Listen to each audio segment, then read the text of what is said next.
Takže teraz si ukážeme, ako nerejdovať v raste. Hola, presne tak, hola.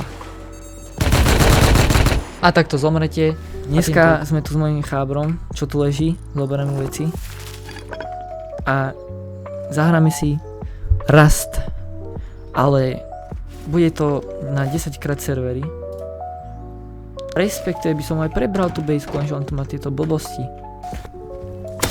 Hello, my friend. Ak to nebudú hrať, tak budeme mať šťastie asi. Zatiaľ máme šťastie.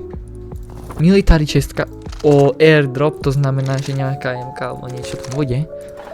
Máme tu suseda, tohto. Budúce. Zoberieme airdrop. Aha, ten sused vyzerá, že je reálne vyredený, takže poďme na ďalšiu suseda. Toto je asi naše lietadielko. Neverím, ono to skoro padlo. Prasa mi to či robí zvuky.